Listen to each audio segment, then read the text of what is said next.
All right, good evening, everyone. Okay, I know it's quite late, so we'll try to keep it short. First of all, I think all of you deserve a big round of applause for putting up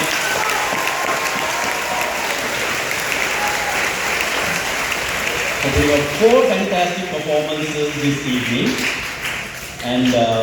And for us, I mean, it was an amazing experience for four of us to be here, and we thank the organizers for inviting. And trust me, our job was not easy. Okay, it was difficult, it was tight, but the judges' decisions are unanimous. Okay. So to begin with, what both of us are going to do now is to give some general comments for all of you, for young actors, young actresses, directors, stage designers, lighting technicians, sound technicians. So this next 5-7 minutes is for you. All right. So this is about acting, right? A drama, acting, and it's not an easy job to do. And so before I go to the technical things, I think our parents, I'm sure you know that it's not an easy job to do. Right? I'm sure you would have seen your son, your daughter at home studying the lines late night, rehearsing, and I'm sure all of you have enough right reasons to be happy about your son, about your daughter, as they have put up a fantastic performance on stage. Because performing on stage is not easy. You need to be a special person to get on this stage and perform in front of an audience, right? You need to have that special X factor in you to come on stage and perform. So I work in a bank, and I interview a lot of people for vacancies, and trust me, academics, yes, you need it, but everyone will do academics. But not everyone can be a team player to work as a team, in a group, in a project, in a performance like this. And such individuals stands out in the corporate world once they move out of this gate, right? So just do keep in mind, let them discover, let them explore their passion in acting, in theatre, and do support them and do guide them to pursue that career, to pursue that passion in theatre. And yes, big round of applause to our parents as well.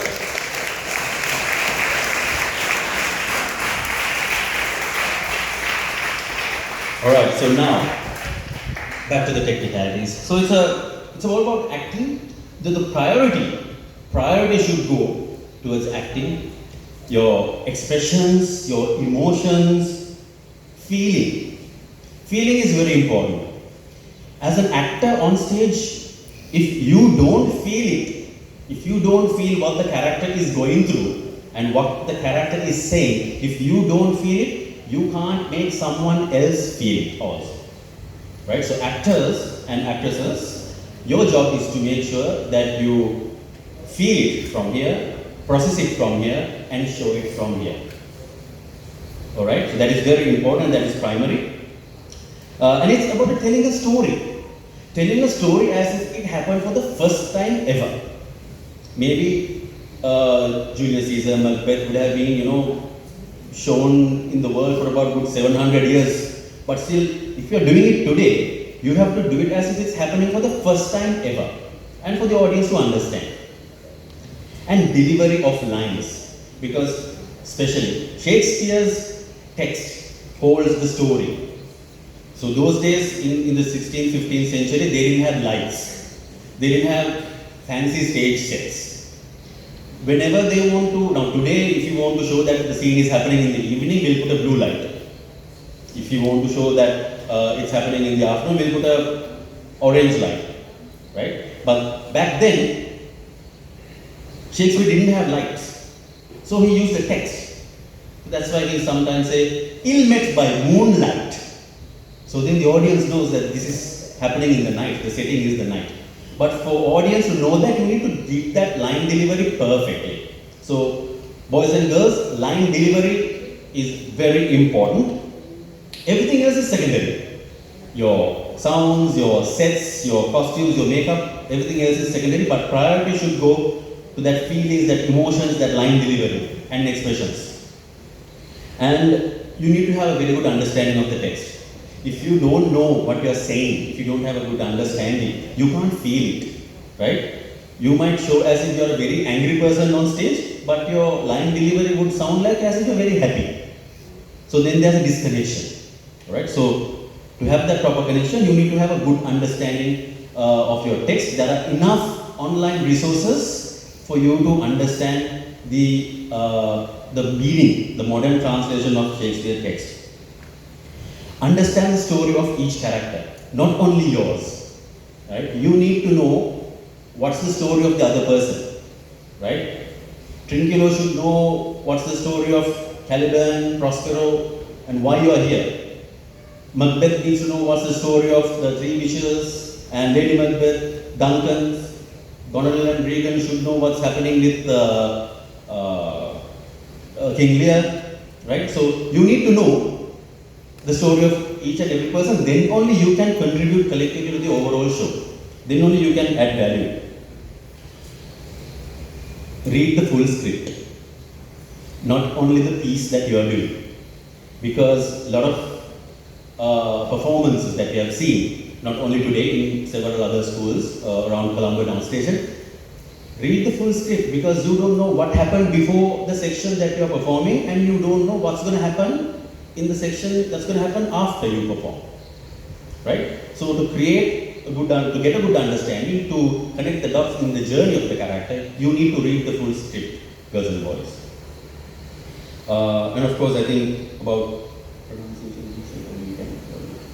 Yes. Yeah. Okay. So what we thought was most of the characters, they did exceptionally well, but the diction, the clarity of words were a problem here. We were seated right in front of you, but there was a point where we couldn't understand what you were saying, where we had to sort of go through the script.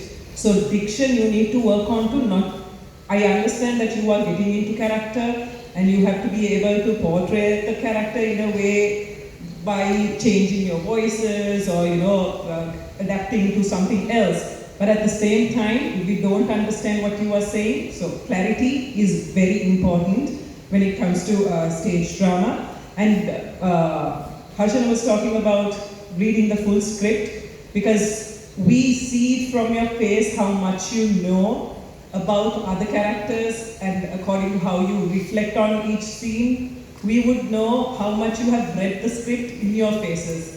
So now it's not just reading the script, you can YouTube, you can watch the movie in either way, to understand the full script if you are running out of time to go ahead with this. So that's about delivery. And as actors, please understand the purpose of your character, right? How does it matter to the overall play? Why am I in this scene? Right? You need to understand the purpose and contribute towards the purpose, right? And that is something very important. And when it comes to comedy, the humor is within the text. So the way you say it will bring the humor out, so that you don't need to unnecessarily do any physical acting to bring the humor out. So directors, please be cautious of that. Try to cut down long moments of silence and blackouts, because it's going to impact the rhythm of the play, the momentum of the play. Perhaps directors, you need to revisit your script and see how you can do it better. If you're using a set, use it. If a set is on stage, use it. If a chair is on stage, use it. Right? Don't have underutilized set pieces on stage, because it doesn't have any value. It's just a burden for the crew. And to add to that, I think for very short scenes, do not change the entire set. You do the scene for 2-3 minutes and then you change the set again. So the entire time wasted on putting up the set for that little time would be a waste. And it draws out our attention completely. So please make note of taking long breaks in between. It's better not changing the set than taking a long time to change the set. So we can actually move one thing or one prop here or there to change it across, but not the entire scene. You can do all these 4 plays with just a table and a chair. You can do that. Okay, you can use those, just those furnitures and improvise. Try something different without using a lot of big sets. Try to be economical with the sets and try to use it smartly. Now, next bit of instruction guidance is for directors. Careful when editing the scripts. Don't do chunks and chunks of edits. Don't cut it off from the script. Don't try to do too many things within the script within 30 minutes. It's like telling, look here, Mr. Shakespeare, we have found out a way to do your 3-hour play in 30 minutes. Right? So that's not right. So it's written in such a way that there's a character development, there's a character journey, and the interpretation of those relationships is within the text. So when you cut out certain chunks and chunks of text, it's going to impact the characters and their speech, especially when you know it's a key speech, and if you know that your actor or your actress has the capability and the skill level to deliver that speech, let it be. Don't change the, don't damage the journey of the characters, and don't try to do too many things, and again, read the text properly as directors also, because certain key props that you might need for the scene is in the text. Sometimes you might need 2 daggers. I'm just saying, read the text and see. It's in the text, right? If you're saying, let's have a big supper, then there has to be food on the table. Okay, so think about it. It might help you. Bring out the nuances through the text and try to take the lines differently. Okay, for example, you have Brutus is an honorable man. So you shouldn't be saying Brutus is an honorable man. Brutus is an honorable man. Brutus is an honorable man. No, it's written 3 times to say it in 3 different ways. Brutus is an honorable man. Brutus is an honorable man. But Brutus is an honorable man. Say it in 3 different ways. It's written 3 times, multiple occasions, for you to deliver it in different ways. Alright, so think about those nuances, little things. That's for the directors, and that's it from us. Yeah, and I also noticed some actors keep looking at the judges. So it's a fact that we need to remember. We should be aware of the audience, but at the same time, we need to remember that the audience is a black hole. So you can't see anything. So, and another important thing that we noticed among actors is that you walk for every single word that you say. So unnecessary movement is not needed. So make sure, for you to take a step from one point to another, there has to be a reason in drama. So that's something, because we saw a lot of movement in between, and sometimes one character closes another one, and we won't be able to see the one at the back. So movement needs improvement as well. In some plays, the ensemble is very strong. The supporting characters, they were very strong, and in some plays, it needs improvement. And see, guys, in a format like this, in a competition, when you're on stage, your scoring meter starts. You're scoring for your team. It ends when you exit. If you have to come again you're scoring. And when you're on stage, stay in character, interact with the others, but if you drop it and just start enjoying the show, if you become a spectator in your own show, you lose an opportunity to score for your team.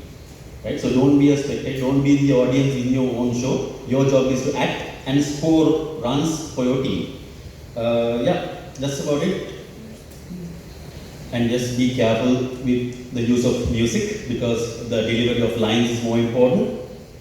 If you're playing music, if you can't hear the lines, that means the audience can't hear the lines.